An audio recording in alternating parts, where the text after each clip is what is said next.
বিষ্ণু বলেছেন উনজুরু ইলা মান হুয়া আসফালা মিন, তোমার চেয়ে যে খারাপ আছে ওর দিকে তাকাও। ওয়ালা তানজুর মান হুয়া আ'লা মিন, তোমার চেয়ে যে ভালো আছে ওর দিকে তাকায়ও না, তোমার চেয়ে যে খারাপ অবস্থানে আছে ওর দিকে তাকাও। অনেকে নিজের অবস্থান নিয়ে সুখী না, এরকম আছে না নাই? আল্লাহ আমার এটা দিল না রে, ওইটা দিল না রে, পাইলাম না রে, কিচ্ছু হয় না, কি করব জীবনে, হতাশ।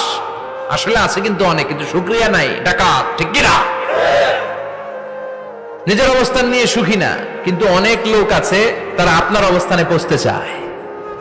তাদের দিকে তাকিয়ে দেখেন, আপনি যে অবস্থানে আছেন এই অবস্থানে পৌঁছাটা অনেকের কাছে স্বপ্ন।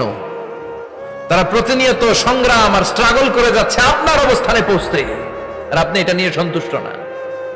শেখ সাদির নাম শুনেছেন? বালাগাল উলা কাশাফাত দুজা, এই কবিতাটা রচয়িতা ইরানের বিখ্যাত এক কবি।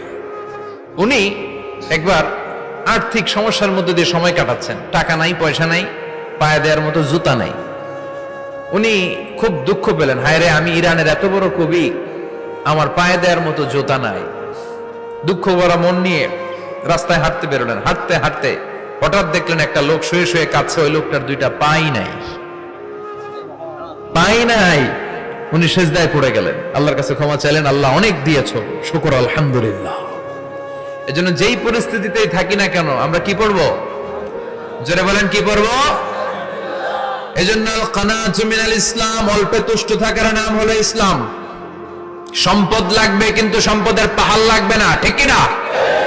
অল্প খান, অল্প পড়েন, অল্প জামান, অল্পের ভেতরে বরকত ঢুকাইয়া দিছে কে?